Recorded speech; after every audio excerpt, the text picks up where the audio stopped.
Hey guys, welcome back to the channel. Welcome back to another video. This is episode 3 of Chels Unscripted. Trying to be a bit more consistent with these, but I'm super excited to be joined once again by my friend and fellow Chelsea supporter, Nina. The first episode did really well, so I'm really excited to have you back on. How's it going? I'm so excited to be back on, Ellie. Thanks for having me. Yeah, good. Looking forward to tonight. Hopefully it's a win. But yeah, no, I think it's been a positive week. I mean, it's nice to kind of have a win to talk about. I know people don't want us getting carried away and stuff, but like we've had so much suffering in the last year and a half. We're not spoilt for wins. So whatever, like the celebrating police can't come for us now because yeah, it's good to see you win, but we'll see what happens tonight. How have you been? I know, like I hate when people are like, "Oh, it's just this," or "This person still plays Yeah, that," or "This thing still happened." I'm like, just let me have this moment. Like yeah, we literally. haven't been winning so often, so let me Yeah. celebrate it, please. And this is mid-table club vibes as well. Like this is what they go through. You celebrate wins, there's defeats, then there's draws, you celebrate wins. We're going through the motions. So yeah, we're definitely like going through it, but like you said, I'm feeling positive. Like it's crazy what a win can do for your morale and your Yeah, mentality as yeah, well. And I don't know yeah. about you, but after the Villa game, I just felt like I was flying. I was like, wow, this is Same. amazing. We scored 3 goals. Who are we? Yeah. uh, what did you make of that game? Like some thoughts after it. Yeah, I thought it was a really good game, and I like the fact that we like controlled the game. That was another positive for me. Like two things, that it was a team performance rather than just certain individuals like shining through like we usually have. It was a collective performance. I think Poch got it right with the setup, with the lineup, and then even better that when we were in the lead, we were in the lead the whole time. We've seen time and time again. I mean, we went 1-0 up at Wolves and it took 120 seconds to equalise. So it's really never easy for us to see games through. There's a lot of like question marks surrounding mentality, discipline, all of those things that you expect. It's like the bare minimum, but we don't actually have that really this season. So it was great to see. I think you could see them celebrating as a unit, and I say that that's so important to like have wins as a team, to win things, to win games, and obviously even better to like compete and stuff. And yeah, so really, really great. Hopefully though, Pochettino actually replicates exactly what works on Wednesday, but we'll find out shortly, won't we? I know, I know. I'm excited to get the team news. It's been a while since I've done one of these like live team reactions. Big up to the chat. Thank you guys so much. Hey Luis, thanks for watching all the way from California. I can't get over the fact that it's like so early for you and dark out for us. Um, I'm going to butcher trying to say your name, so I won't try. But hey, thanks for joining. Let me know how it's pronounced. And to Kieran, talk maybe, I about think. what Don't know. is what did you say? I think Kieran, maybe. Hopefully that's Oh, not wrong. I'm Kieran. really sorry. I'm so That's a sorry good if it's shout. wrong. Yeah, that's a good show. Um, so one of the things that you touched on that I totally agree with is like let's keep the starting 11. Obviously, Badiashiel's out injured, so we're Yeah, not going to see him man. feature. But how much of a bummer is it? Like, do you think that with Colwell coming back, he's off of the injury list? So do you think that he kind of slots right in? Is it good that we have some competition for that spot as well? Yeah, definitely. I mean, first of all, it's just such another setback, isn't it, with another player that's injured, and it was only what, like he was injured over summer, wasn't he? He missed preseason, I believe. So, it's just one of those things. It's like a player sort of picks up. I know he's been at fault for a few goals we've conceded sort of in the last couple months, and he's been under extra scrutiny, but I still stand by him. I see a very sort of strong, composed, defender in him, and I actually think that a lot of people have said, oh, we played so much better without Thiago Silva, but I'd be so happy to see Thiago Silva back in the lineup. For me, he's not someone I look at and I fear for. There's been so many games sort of at the start of the season that Thiago Silva has arguably helped us see through games. He's had so many key blocks, interceptions. He reads the game so well. And he has truly integrated, your Disassis, your Colwills, your Badiashils into the back line as well. So I think that's a real leader. And if you take out that experience completely, completely, you're not going to be able to replace it straight away. So though I do agree he's starting every single game, he's definitely like more than welcome for me to be in that back line.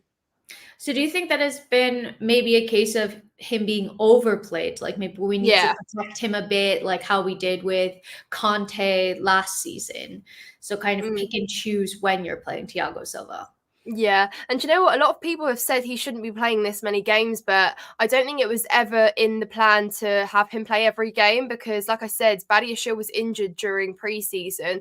Colwell has been playing as a left back for the majority of the season, so we're not spoiled for choice. As much as we think we brought in a lot of centre backs, Fofana's injured. We've not seen him in a Chelsea shirt this season pretty much at all. You know, Gusto's been at right back, so you have not had much choices. So of course, Thiago Silva has just had to step up and play extra games. And I'd say for a 39-year-old playing at this level, this consistently, when have we seen it or how many times have we seen it done in the Prem? So how can you possibly fault him for a few mistakes or a few bad games here and there when actually he is exceeding and probably like overstaying his sort of like ability essentially in that back line. But for me, he's still one of the best at the moment. And, you know, it's not been his call. It's probably not it wasn't envisioned for him to start this many games, but he has, and he has really dealt with it well. So yeah.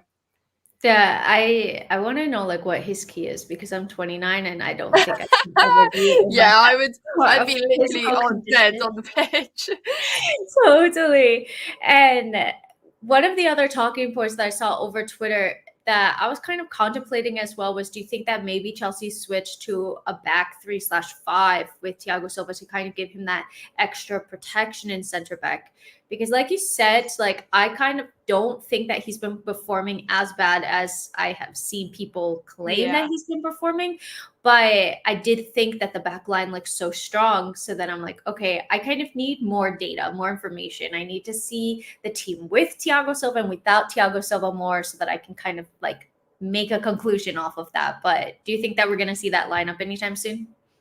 I mean, maybe potentially. I think Pochettino after was it the Wolves game. He came out and said he was rethinking of switching up at the back and playing a back three. But we've seen that he doesn't like to experiment with his formation too much. He's been very comfortable playing this system throughout his time at Chelsea so far. But I mean, when things don't go well, it calls for change as well. And it's like how sort of as a manager, how do you identify what isn't working and what is and change it up? But I think another factor to consider is the last two games is the first games we've had two fullbacks on the pitch at the same time this season. Mm-hmm. So I think that's played a big part into it as well.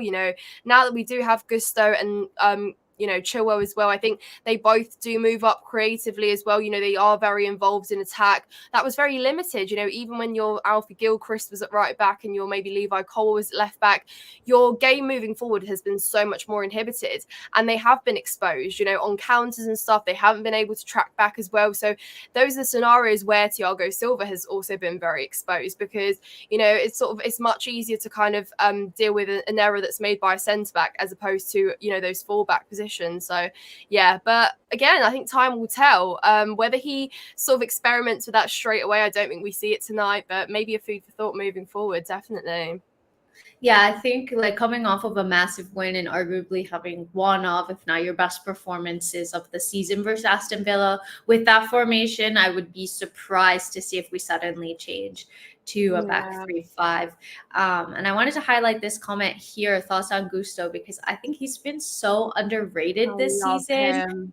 Because like Cole Palmer, rightfully so, gets like all of the applause and like kind of the credit for being Chelsea's best signing of the summer. But this was a really good signing, especially knowing that Reece James has a history of injuries, that we needed somebody who could step up and play week in, week out. And I feel like he's been brilliant, and just like what he brings to the attack has also been so strong. And I wasn't expecting that. But what are your thoughts on Malo Gusto? Agree with every single point you just made there, Ellie, and I do think that he has been kind of overlooked. I know that obviously he was suspended at one point, he also had a bit of an injury himself, but he has been immense. Stepping up to fill the boots of Reece James is such a difficult job for anyone, yet yet alone, I can't speak today, let alone a young player that's just walked into the Premier League as well, you have to consider. So he has been such a good number 2 that I almost think, and I say this with chest, it's a big statement, but you know, someone that could definitely, well, yeah, I think so, compete with Reece James for that spot in the future,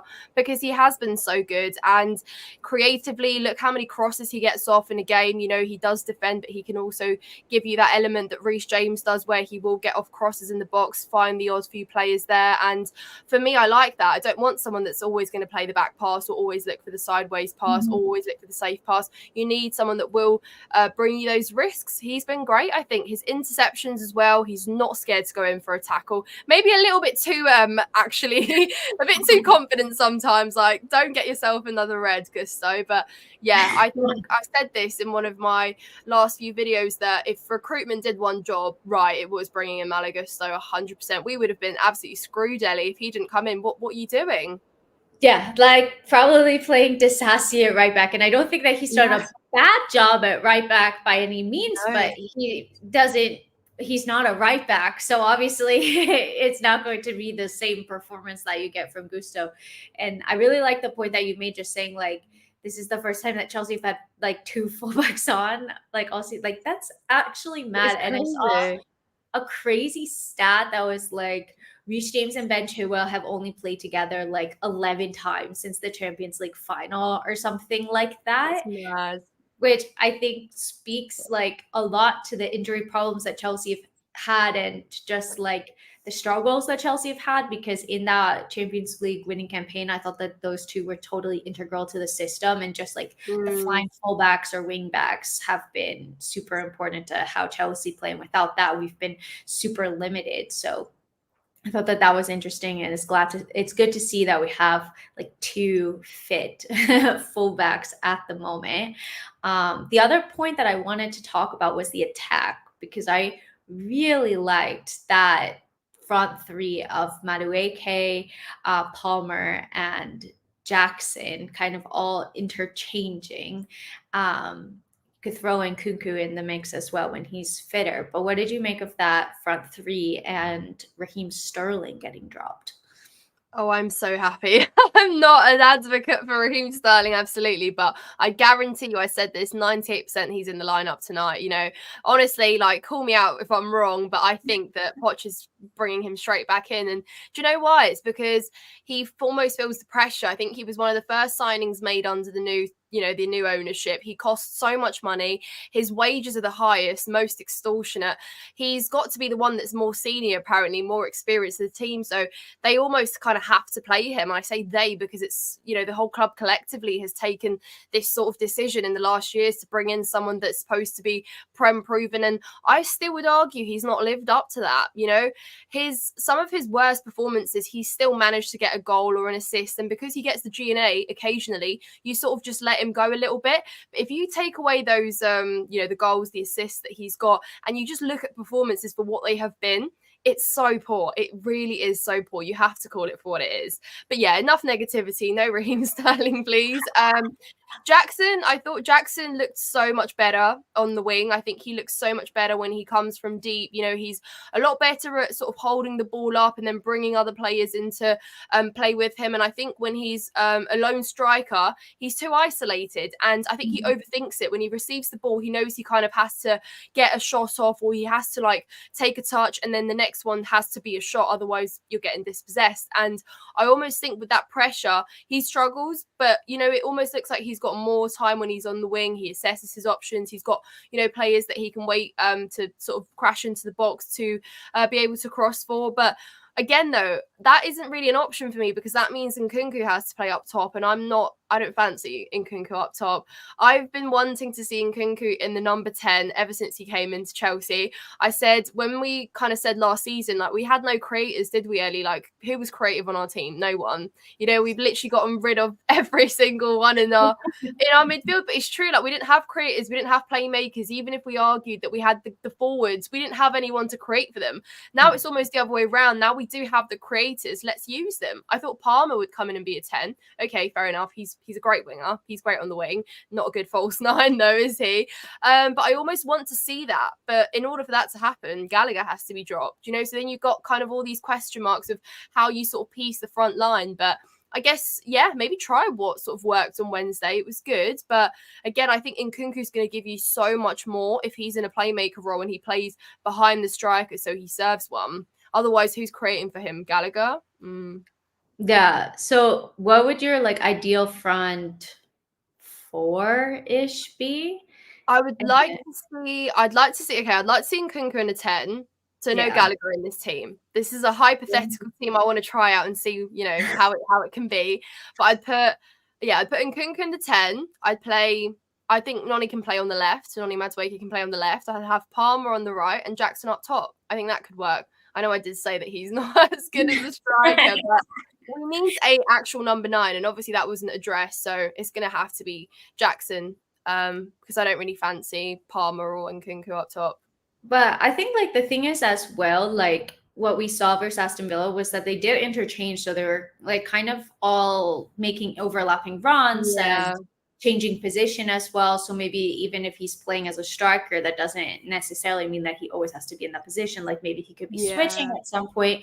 And the other thing is like in the preseason, I know it's so long ago when we like actually saw Nkunku and Jackson playing together, but Jackson looked fantastic in the striker position with Nkunku behind him, because I think one, you have Nkunku helping to create. So he's putting in those balls. He's like feeding that creativity, where sometimes, like you said, I felt like he was a little bit starved because people just like weren't able to like really read the runs. But two, I think it also takes the pressure off. Just having somebody who's a proven goal scorer who you could rely to score 10, 15, maybe, I don't like, am I getting ahead of myself saying 20 goals for fit Nkunku? But I think that maybe he wouldn't overthink it as much, because it's like, okay, Nkunku's in here, he's scoring goals, Cole Palmer's scoring goals. So then my one shot isn't the only chance that Chelsea are going to get in this game, if that makes sense. Yeah, no, I do get that. What you say makes complete sense. But again, I just think Poch has a bit of a habit of just overcomplicating things. When he sees that something works, it changes. And it's like, you know, even with, I know we'll probably talk about the midfield, but even how like balanced our midfield look, you know, we want to see that. We've been literally advocating for Enzo and Caicedo to be playing so closely alongside each other, you know, helping each other out, just sort of being a lot closer, as opposed to leaving Caicedo as a dead man in the midfield to fend off 5 people at the same time. So even those are little things that he has to just now replicate, because I know he hasn't had it easy with injuries and things changing so much. You know, we haven't really had a consistent starting 11 since he's kind of been here. So I almost think that now, obviously, touch wood that everyone's fit, he can start to kind of like replicate these things, like what worked against Villa, keep trying it. I know that not every single team's going to play the high line that Aston Villa did, so obviously that's going to have to call for change too. I also think Palace will probably sit back on us tonight and try and hit us on the counter. So you got to think about, well, how do you sort of use the players to their strengths to be able to, you know, break down a low block, because you need a creator 1,000,000%. If you are coming up against a low block, you know, you need someone that's going to play that that pass, that, you know, see those passages where, you know, it's not going to be predictable every time. So yeah, it's going to be interesting. But you kind of think, you know, he's got a welcome problem now. You know, we're sitting here thinking, who can we sort of start in the front line and who can sort of be there? That's a welcome problem to have, for sure. After all, we brought all these players in to try and see who can be a regular starter at Chelsea. So yeah, we'll see. Yeah, I think that having the competition in the squad, like up to a certain extent, is a good thing. And you see like a team like a Man City that has so much squad depth, and the way that Pep is able to manage it. So I think it would kind of be more or less of the same. Obviously, Chelsea aren't in the Champions League or in Europe in general, and we're fighting to see if we can even get like a Europa Conference League spot for next year.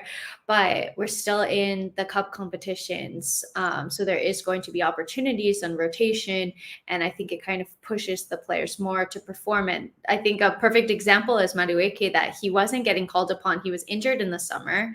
Then he was fit and he wasn't even getting included. I didn't know where he was because he had impressed me last year. and he had a couple of opportunities. He looks raw, but he took them. And I think that he's looking really positive and at least like, you know, even though you can tell that he's the raw product and he still has room to grow, it's so promising. And I'm loving what I'm seeing. I think that you're going to see more of that with the competition. So maybe Gallagher gets dropped, but then he comes in and drops a masterclass, or it forces him to try to score more goals or whatever, you know. So I do think that that could be a positive. I'm just glad that I'm not the one making the decisions. Sometimes I do want to though, like Poch, call me up, let me pick the lineup. Poch, play Caicedo and Enzo together, please. Yeah, thanks, kiss. Yeah.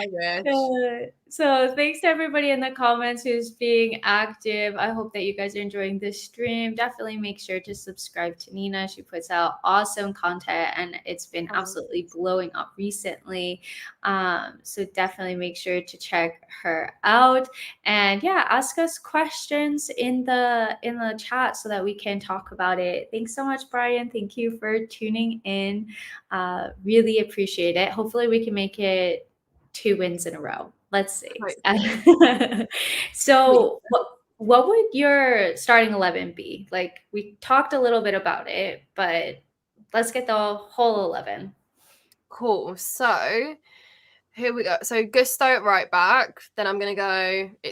Should I go with who I think Pochettino will start, or who I would want to start? Say both. Let's say both. Okay. Well, I mean, it'd pretty much be similar. No, it won't, because Gallagher wouldn't be in the lineup, and neither would Sterling. But I'd go Gusto at right back. This is not even me being salty. I just want other players to have their moments too. You know, Gallagher's been brilliant. He's been superb. It's true, but you know, we talk about bringing in these young players that we've locked in for so long. They also need to have their moments. We need to see how they can play. And I think that what Poch does more time is accommodate for Gallagher and shifting everyone around him to suit his game the most. So that's the only reason why, before anyone says I've got a Gallagher agenda, I don't. No, okay. it makes sense. And I didn't realize like Gallagher's only 23. Like he just turned 23. And really? I saw that and I was like, I knew he was young, but I didn't realize that he was that young because for me, he's one of the leaders of the team and he's 23. More senior. Yeah. Oh my gosh. I didn't know that too. You learn something new every day. Yeah. But yeah, okay. So lineup, I'd go Gusto at right back. I'd pair Disasi alongside Thiago Silva. Obviously Petrovic, by the way. Petrovic in goal. Yeah. Chilwell at left back. Obviously, you're gonna need your fullbacks. Then Enzo Caicedo in the midfield. Then obviously going 4-2-3-1. I'd put. Well, I think Gallagher's gonna start in the 10. Just will. And then I think it will be Palmer, Sterling, Jackson, or that's what I think.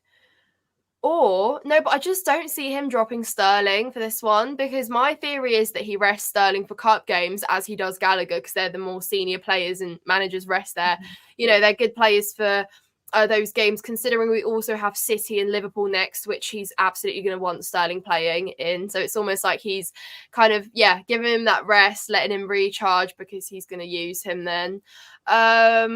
But otherwise, I'd start Noni because he deserves it. Again, if a player performs well, reward him with that start. You know, let him continue being hungry, continue sort of showing you, you know, why he deserves that game time. You know, as opposed to someone like Raheem Sterling, because what really more has he done than someone like Noni Madueke? Yeah, the numbers maybe are there, slightly kind of higher, but he's had more games to play. So, you know. Yeah, I'm gonna look up like his stats this year because I'm just curious. I actually have no You're idea. such a quick typer. How did you type that in so that's far? Like a really fun fact about me, guys. Like I feel like I always talk about this, like, oh, this is my fun fact. I can type really fast. Like, oh my gosh. I tested it once and it was like 108 or 110 words a minute or something crazy like that. I don't know. Like, that's my fun fact. Like, I'm a really fast typer. So far this season, he has 5 goals and 3 assists in the Premier League, which is honestly a bit higher than I thought. And then he has 1 goal and 1 assist in the Carabao Cup. The thing is, though, I feel like when he's gotten the goals and assists, this is just my perception, but I don't feel that he's necessarily been playing well. Like, he kind of has the ability to pull something out of nothing. Yeah. And he can come in clutch. but then I feel like he'll either have a really good game every once in a while, but then he's poor and it's just not consistent for me. And I think Nelly that lineup's out. Sorry to interrupt you. the lineup's out. Okay. Lineup. Wait. Let me let me And pull it up. we've pretty much got it spot on. It's absolutely spot on, bar Mudryk starting as opposed to Sterling. So Oh my yeah, God, look at that. I Look told at you that. I didn't, that. yeah. And the reason I didn't say Nkunku would start because again, I think he's absolutely trying to save him for the next few games that are coming. He's going to get game time, but he's not going to play a full 90. And I think that's actually quite a good call. I can't lie. I think it makes sense because I don't know what's going on with Chelsea's injuries and Injuries, why we right? have so many Scary. injuries. Like there's something going on there that I don't understand. Why do we have so many injuries over the past 2 years, having consistently 7 to 13 players injured, just like isn't normal. So I think do everything that you can to manage Nkunku because I don't want him injured long term Injured, again. absolutely. So That fair means play, Poch. Yeah. yeah, if that means him coming on 20, 30 minutes and kind of getting like more minutes Getting and some game time. likes before starting, fine. But I'm super impressed that he actually dropped Sterling. Me And too. Me too. that's why I But love these live reactions because I usually am just like on the phone by myself, like they're like swearing at your phone, like moaning about it. Oh, so we actually got the starting lineup basically spot on, Basically spot on. which is absolutely mad. I love it. I think I didn't even bother to look at the bench. So we have Bergstrom, Chalobah's back on the bench after being injured for a really long time. Oh, that's quite good. Yeah. That's actually really good that he's back and fit. I know. What do you think about him? Because like we do have so many center backs, but they've just all been injured, and it seemed like he wasn't really getting so much game time Yeah. when he was fit. I think wasn't it because he was kind of like on his way out almost, like in the transfer window as well, and there was like a question mark around like, oh, are we going to sell him? I think I feel sorry for him. I think Chalobah, it's kind of been unlucky in the last kind of year or so that he's been like mistreated, also injuries, and I think everything has just kind of played this really like negative sort of impact into him. But he was a brilliant player before. I mean, under Tuchel, we know the stats he had. Kind of, I think, how many games was it that he'd started and we'd had a clean sheet in every single one of them, or it was that we hadn't lost a game, one of the two, but it was a pretty impressive stat. Do you remember? Yeah. And he was so, like, I know proper Chels gets thrown around like these days without meaning much, but Trev like is proper Chels. He's obviously been at the club so long. He loves it. He's never had to prove himself or prove that he's got the club's best interest at heart, and he's been such a joy to watch. So I almost just think it's one of those times where those a player has just a really kind of sad ending really to life at a club. So it's really sad, honestly. I kind of wish that things had gone differently for him, but yeah, whatever follows for him next hopefully is what he deserves. But obviously I think the club could have handled the situation a lot better as well. I think he was kind of messed around a little bit, so obviously we can't know the insides of everything, but just from obviously reading and listening to things. Yeah, I feel like that's been the case for a lot of the Carbon products, which is really sad because I feel like they bring so much. And for example, like I feel like every year we have a new player that breaks out and we're like, oh, they're going to be amazing. They're going to be like the next big Carbon product for Chelsea.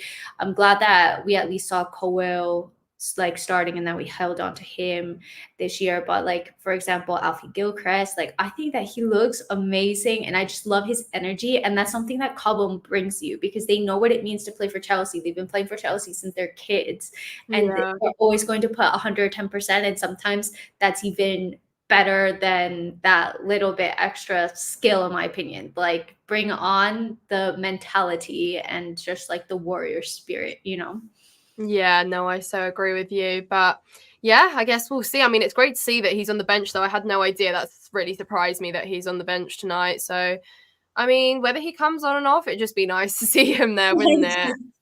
I would be surprised, to be honest, if we see him subbed on, but you never know. So just in case somebody hasn't checked the Chelsea starting 11, here it is for you. Petrovic is in goal with Gusto, Disasi, Thiago Silva, and Chilwell making up your back four. Caicedo and Enzo in the midfield, hopefully playing next to each other. And then Gallagher, Madueke, Palmer, and Jackson making up the attack. And then the substitutes are Bergstrom, Chalobah, Colwill, Gilchrist, Kasade, Chukwuemeka, Mudryk, Sterling, and Nkunku. So finally, we're seeing a lot of players. Like, we're finally seeing a stronger Chelsea bench than we have in weeks past. What do you make of the bench? There's a lot of big names on there. Yeah, absolutely. And I'm really happy to see like Carney there as well. I think Carney's sort of another player that kind of, was brushed under the carpet a little bit, because he had a really good pre-season too. Then again, had that brilliant game against West Ham, which wasn't a brilliant game for Chelsea, but a brilliant game for him because he scored that really good goal. And then, straight back to Chelsea things, he had to obviously walk off injured. But I think Carney's also someone that can kind of fight for his space. I mean, he's also like, you kind of look at the squad and you think, now there's a lot of players, like you said earlier, that are competing for spots, and there's almost a lot more that can be sort of picked from. And again, that's a welcome problem to have. We've been banging on about having depth in the squad. Now we finally do. It's up to Pochettino to, really work out sort of who fits where. And that's exactly what it's all about. So this is every manager's dream, to have, like you said, a bench like this to choose from as well, like young talent on there, really, like, a lot of sort of players to be excited about. But someone like Casadei, who obviously just got recalled from Leicester, I mean, that was a bit of a strange call, to be fair, to make. I don't know if it was a bit of a rash one, because he was kind of having a good time. I don't know how many games he was playing, but if you recall a player, surely, you've got plans for him in the first team. But you look at the team, you look at the squad, and you think, how does someone like Casadei ever get into Chelsea at the moment? So it's interesting. I don't know what the plans are, but you got Carney as well. Obviously, Lavia's injured. He's not going to be back, but he's going to be back at some point. So you got decisions to make then. So yeah, I mean, you kind of look at all these players and you think, what is the plan for everyone? Because you can't develop every single player, under this current sort of climate.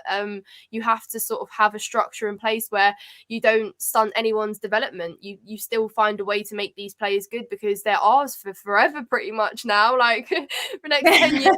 So, they're not going anywhere. They're here at Chelsea. So they're here on 8-year contracts.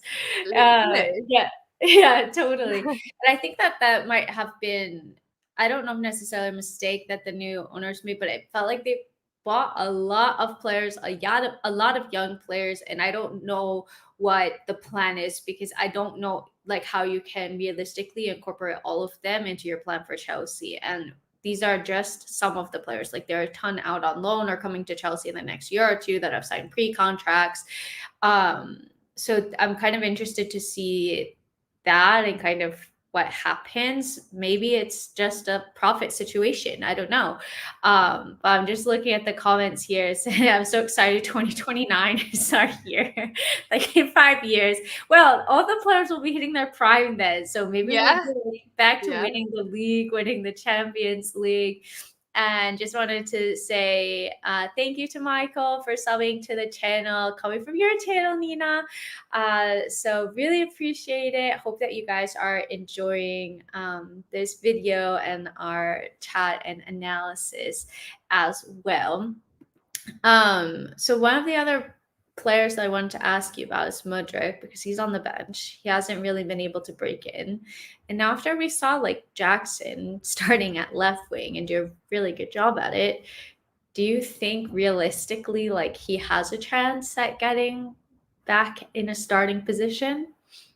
I don't know, and I don't think he's made it easy for himself, really. And I always, I've been Mudryk's biggest advocate since last season. I think he's been sort of mistreated by all the managers we've had in the past couple years. They haven't really couple years. He's only been here for a year, but you know what I mean. We've had Potter that didn't really play him. Lampard didn't really favour him much either. Pochettino's obviously not really given him the run of games either, but he also has though. And then when he's played, he just hasn't quite clicked. He shows like good moments, but then it's like, yeah, but that's kind of the bare minimum, isn't it? And you want to sort of like cut him slack. He's a likable player. He's got talent, no doubt there, but he's very raw. And against Middlesbrough, everyone was having a good day in the second leg. I mean, and Mudryk wasn't. And it's almost like, well, why aren't you seeing that pass, or why are you not following that run through? And why do you know what I mean? And I almost think that if the manager's watching that performance and he's got all these other players ahead of him that are performing when they get the game time, it's hard to say, well, give him that run, because I almost think that Poch thinks or views Mudryk as a bit of a risk factor. You never know what you're getting. And unfortunately, Chelsea Football Club is not in a position right now where we can have that many risk factors, because you could say that if we were having a brilliant season and, we've got this system that works, yeah, you can sort of try the players that aren't having a good day, but it is far too risky. And maybe like Poch sees these things in training as well. So maybe he actually has just thought for the time being that, Mudryk's not going to be in this team. But I don't know. I think we'll mostly just see him as a super sub maybe at times. I don't really see Mudryk being a regular starter at the minute, but yeah, we'll see. Yeah, it's a hard one as well, because given how much money Chelsea Yeah, so I'm not much. talking 100 million, because that's dependent on him hitting some metrics. So we're not going to end up paying that with how Chelsea have been playing. No. But around the 60-ish million mark, like you would expect more, but he is also young. And it also kind of brings up the argument, like, okay, you're paying 60 million for a young player who's not developed, but you had that at Cobham as well. You have Yeah. young players who are developing still, but they're nothing on your balance sheet. So I'm interested to see what happens with Mudryk. I don't think that Chelsea sell him. I think we've No. invested way too much money in him. I don't even think he goes out on loan. I would be really surprised if it got to that point. But we'll see. I don't know. It's an interesting Yeah. one. It's strange though, because like you say about the money, but I know obviously like today's market is ridiculous. We see like all these like players that in the past wouldn't have costed, like 20 mil, which was obviously extortionate back in the day, but they're almost kind of just the 100 mil is kind of just thrown around nowadays. Like it's nothing. But there's almost like you question like who kind of like what was seen, not to be rude, like what was seen in Mudryk to value him at that price, because I know he wasn't really playing that much senior football. He had like 3 months out of football because obviously everything that was going on in his country and stuff. But then, what sort of valued him at that? Because there must have been something, someone must have seen some sort of talent, because if you price a player like that, and obviously Arsenal were in for him as well, let's not forget, back in January, they very much were pursuing Mudryk as well. So I still think, where is that player that they decided that they need to absolutely bring in? And that's kind of what I hold on to. And I think, there is something that is worth sort of holding on to there. But yeah, I think he has had enough time and he's had enough games to make it a bit more of a consistent thing. But at times he just makes the wrong decision. And I think, in games where I think, which one was it? Was it the Wolves game? I think it was the Wolves game where he skied Malo Gusto's pass and it just went like flying. I can't remember if it was no, it wasn't the Liverpool game, maybe the Wolves game. But like, you've got an opportunity to change the game by just finishing a very simple chance and you just didn't. And then it's like, well, Mudryk, that's why you don't get trusted. But yeah, it's tricky with them. Yeah, and I think that he also seems like a player that really plays off of confidence. So when Yeah. he's playing well or he has a string of games, you see him have more confidence in himself, have more confidence in his first touch, in his shots. But then when he's not playing well, when he gets in his head easily, and I think that's where Poch comes in and coaching young players and like helping him with the mentality aspect of the game as well. So I don't think we're likely going to see so much of him for the remainder of the season.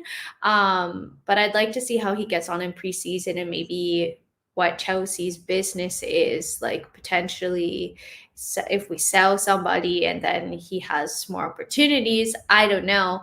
But yeah, I want to talk a bit about Crystal Palace as well. So Eze and Elise are both out injured, obviously two of Palace's most important players, and half of their 26 Premier League goals this season have been scored or assisted by that duo. So what do you think we can expect from Palace? Do you think that they're going to struggle in front of goal because of this?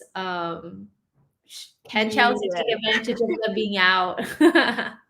Yeah, look, I definitely think it plays into our advantage that they've got these key players out. I think Mark Guehi is injured as well, so he's not in the back line, and that instantly makes you think Chelsea, you've got kind of like you almost got a free pass here. You have to make do of that because it is true. Obviously, it's a shame they're injured. I'm a big fan of Elise. I wanted him at Chelsea. He's obviously so talented. He brightens up, and I think he's one of the very few bright sparks at Crystal Palace at the moment. They are going through a lot of very toxic environment. I can say I've got a really good Crystal Palace friend, a Crystal Palace fan. And, he's so fed up of watching their games. He said that there is a really kind of mutual understanding among the fans that they're not happy with the owners and obviously the manager. So I think for them, this game tonight is almost like the last straw kind of. And I think any game lost from here on is going to be sort of, going down that really negative route in their fan base. Obviously, they want Roy gone. So I think in similar ways as clubs, and what we're going through, kind of a mid-off, if you like to say, we're very sort of kind of in around that area, but I think we should be beating Palace tonight, and I'd be disappointed if we don't walk away with a win tonight. I know it's obviously unpredictable, but you're looking at City away next and Liverpool in the final. Where do you pick up wins? And then you've got Newcastle after that, you've got Man United, Arsenal, and all the reverse fixtures following that. So it's like, where do we get these 3 points from? So we absolutely need them tonight, and we need to beat Palace, defo. I know. I want to be like in the top half of the table again. Yeah. But I have like a crazy stat for you. So, okay, like it's the type of thing that you're like, okay, there's this stat on the line. So Chelsea probably are going to lose because the stats on the line. No. So we've won 12 games in a row versus Crystal Palace in the league, and we've never beaten any opponent 13 games in a row in the Premier League. So we could be making history tonight if we beat them. You're joking. Wait, oh my God. That's like, I literally said that before the Wolves game because I was talking to someone before the game and they said that we hadn't won, we hadn't lost to Wolves at home in 45 years. And I was like, that would be a fun stat to write about after. And then it happened. And I was like, oh, that's not good. Yeah, so that's the type of thing. So if we lose versus Crystal Palace, we're going to be breaking that. And apparently there hasn't been a draw in 26 meetings since 1995. So it's always been one or the other. So yeah, I'm like very keen to see because both teams kind of have like I was like looking at stats ahead because I'm like a bit of a nerd with that. And so just to fill you guys in, crazy like that lady. I know. It's so odd. So Crystal Palace have lost 3 of their last 5 games in the league. But they could equal with a win here their club record of 3 home wins in a row. They haven't kept a clean sheet in 12 matches, and Chelsea have lost 5 of their last 6 away games in the Premier League. That's also a fun stat to know. Thanks a lot. That puts things into a positive perspective.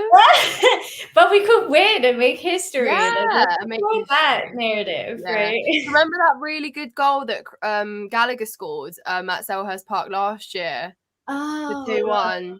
Do you remember that goal? Such a memory for these things. Like, it's so impressive because you're like, oh, this goal that was scored in this game, and I just see it, and then it all meshes together. Oh no! Don't get me wrong. My memory span is like a year, so I remember everything sort of yearly. So in like a year's time, that memory will be gone. I'll be remembering something from this season. Honestly, I wish I could be an encyclopedia like that, but. No, I don't. Mine is and like the only reason is because I was at that game, so I do remember it. But okay. Yeah, I think it was at the game. Like maybe I would. No, I wish there's people that possibly remember. Yeah, and they go, "Oh yeah, that night in Stoke in 1990, whatever." And then remember this? Yeah. Totally. We have a question from John. Are you two going to do a watch along? Not today, but maybe one day. That could be fun. Maybe we should do one. Yeah, I've never sometimes. done one on the channel before, usually because I stream the game and I'm Yeah. always behind everybody. And so then I find out what happens.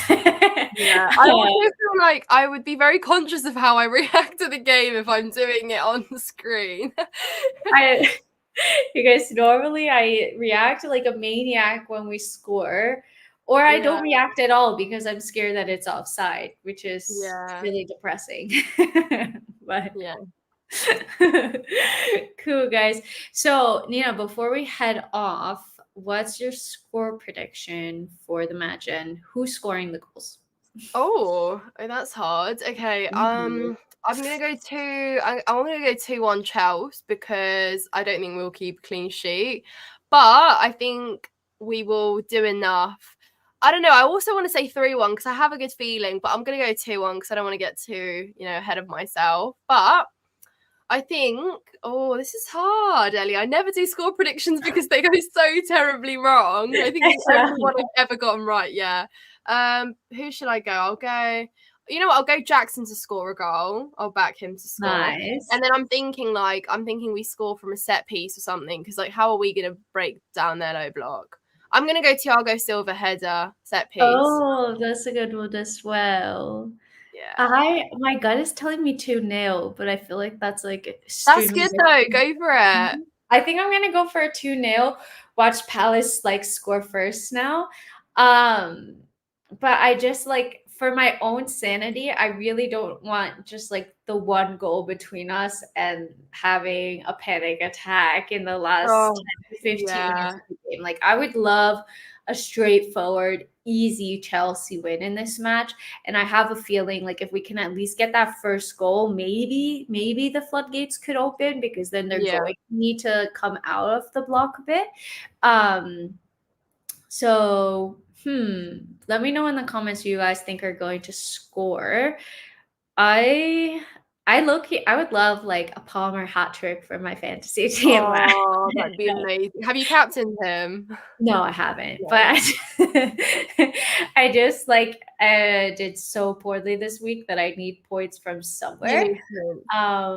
But I'm going to go maybe like a Jackson Palmer or maybe like Nkunku off the bench could be a good one. Maybe Oh, like that's a like preseason 3-1. vibe. That's so preseason. Yeah, that is so preseason. I like Um, it. Michael said 3-1 Jackson, Disasi, and Chilwell. Ooh, I Yeah, really I like think Michael actually predicted this on my live yesterday. So, Michael, if you're right, we'll pin you up. Yeah, You we do need to all do the score something. predictions. Yeah, We love should do it. like a giveaway for somebody who gets it right, like a Def- Starbucks gift card or something. Um, what we want AI to do. So I thought this was a watch. Oh, I'm so sorry to disappoint Points. you.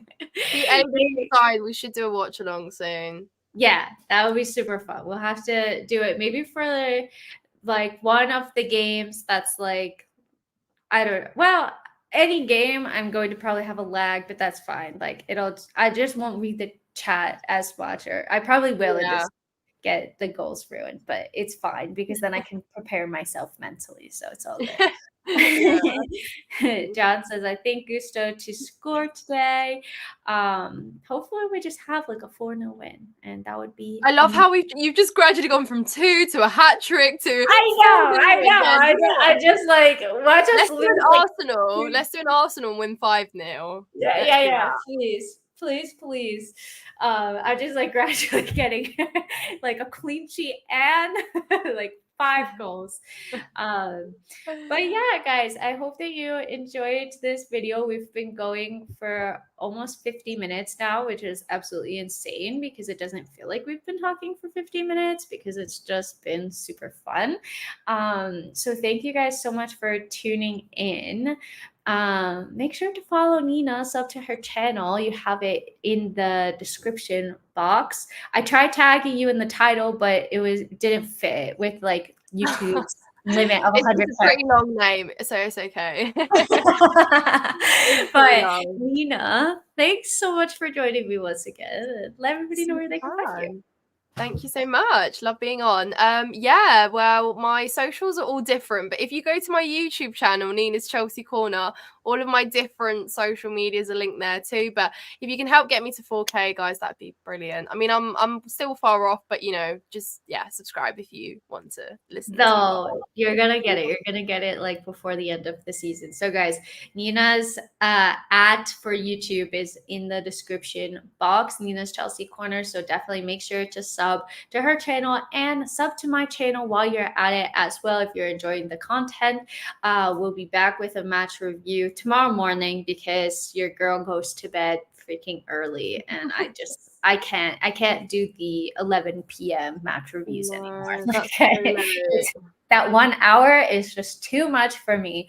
But hope that you guys enjoyed the video, and enjoy the game. Hopefully we'll have a Chelsea win. Have a great rest of your day, evening, whatever time you're watching this. And until next time, we're out. Bye.